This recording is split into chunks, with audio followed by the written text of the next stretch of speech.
नमस्कार दोस्तों, यूट्यूब के मेरे चैनल यूपी बोर्ड पढ़ाई में आपका स्वागत है। आपने मेरे चैनल को अभी तक सब्सक्राइब नहीं किया है तो प्लीज़ सब्सक्राइब कर लें।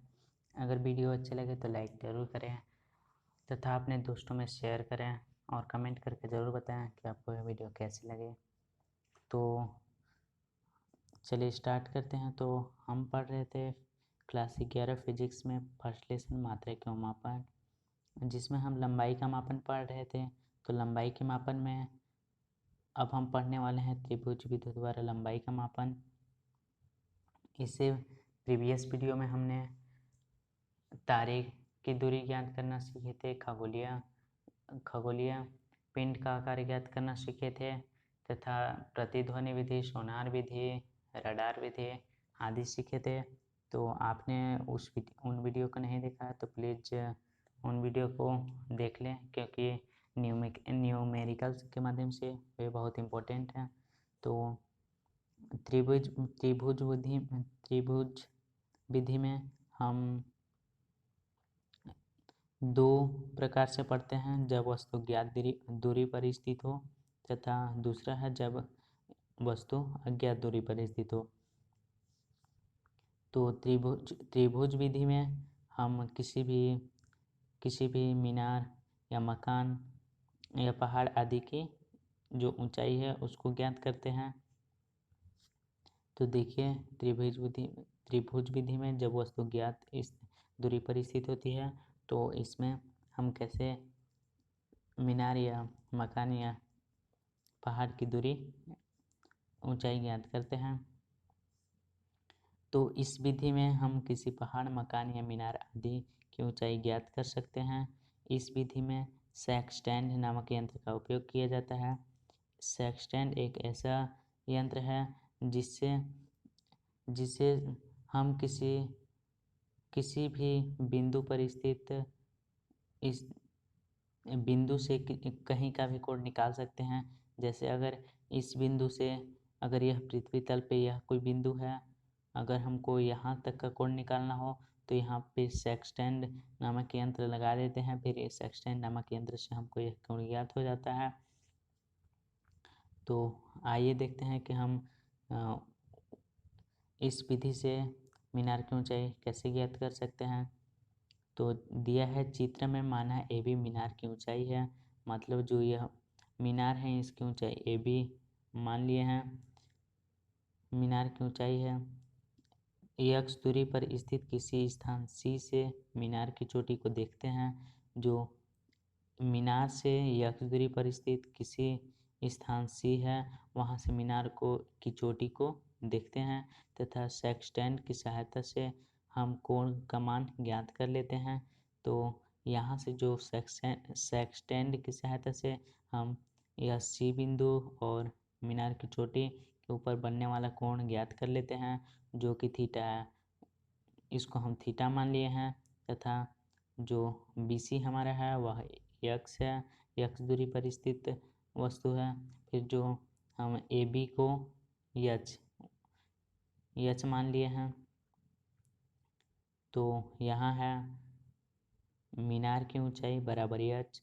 तो हम माने हैं कि मीनार की ऊंचाई एच है तथा जो BC की दूरी है वह एक्स जो हमको ज्ञात है तथा उन्नयन कोण थीटा जो कि हम सेक्सटेंड की सहायता से माप लेते हैं। तो समकोण त्रिभुज ABC में तो समकोण त्रिभुज हमारा ABC यह एक समकोण त्रिभुज बन रहा है, क्योंकि जो मीनार है वह सीधी खड़ी होगी तथा सीधी खड़ी होगी तो पृथ्वी तल से इसका जो कोण होगा वह समकोण होगा, इसीलिए यह समकोण त्रिभुज बन रहा है। तो समकोण त्रिभुज में टेन थीटा बराबर AB बट्टा BC। तो हमारा टेन थीटा बराबर क्या होता है? टेन थीटा बराबर होता है हमारा लंब बट्टा आधार। तो जो हमारा त्रिभुज ABC में है, जो लंब है वह AB है जो मीनार की ऊंचाई है तथा BC है जो कि वह वस्तु जो मीनार से जितनी दूरी पर है। तो टेन थीटा बराबर AB का मान रखती है, BC का मान रख दिए तो एच बट्टा एक्स। तो हम एक्स का पक्षांतर कर देंगे तो इधर जाके गुणा करेगा तो एक्स बराबर एच बराबर यक्स टेन थीटा, तो यक्स तथा टेन थीटा का मान रखकर हम ऊंचाई निकाल सकते हैं। इस विधि में अगर हमको ऊंचाई ज्ञात है तो हम दूरी भी ज्ञात कर सकते हैं।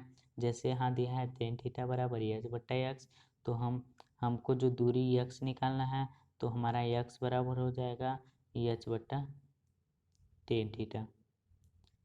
तो जो हमारा टेन थीटा है उसको हम निकाल लेते हैं तथा एक्स हमें ज्ञात होता है, तो हम ऊंचाई ज्ञात कर लेते हैं। अब दूसरा देखते हैं, जब वस्तु अज्ञात दूरी पर स्थित हो, मतलब कि अगर मीनार है या मकान है उससे हमको अज्ञात दूरी पर स्थित हो, मतलब इस दूरी का हमको ज्ञात नहीं हो, तो कैसे निकालते हैं ये देखते हैं। तो यहाँ है माना ए बी पहाड़ की ऊंचाई है, तो यहाँ चित्र आपको नहीं दिख रहा होगा, तो माना ए बी पहाड़ की ऊंचाई है, जो यह ए बी है वह पहाड़ की ऊंचाई है। पहाड़ की ऊंचाई ज्ञात करने के लिए पहाड़ के आधार के सीध में दो सुविधाजनक प्रेक्षण बिंदु सी व डी का चयन करते हैं। तो जो यह ए बी है वह हमने पहाड़ की ऊंचाई माना है, तथा जो पहाड़ के सीध में कुछ दूरी पे हम दो सुविधाजनक प्रेक्षण बिंदु चयन करते हैं, तो इसमें हमने सी और डी बिंदु चयन किया है। माना सी व डी पर पहाड़ की चोटी का उन्नयन कोण थीटा 1 है तथा सी व डी की दूरी यक्स है, तो हमें सी व डी की दूरी तो ज्ञात कर लेंगे, तथा सी पर सेक्सटेंट रख के सी और ए के बीच बनने वाला कोण ज्ञात कर लेंगे, तथा डी पर रखकर ए तथा डी ए डी बी कोण ज्ञात कर लेंगे। तो यहाँ दे रहा है समकोण त्रिभुज ए बी सी में, तो समकोण त्रिभुज ए बी सी में लेते हैं।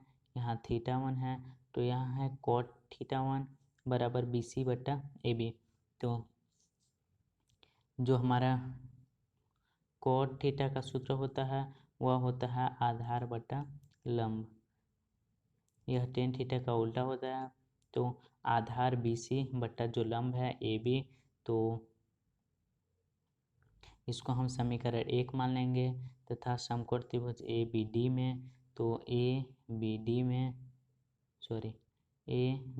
डी में तो यह है थीटा 2, तो कॉट थीटा 2 बराबर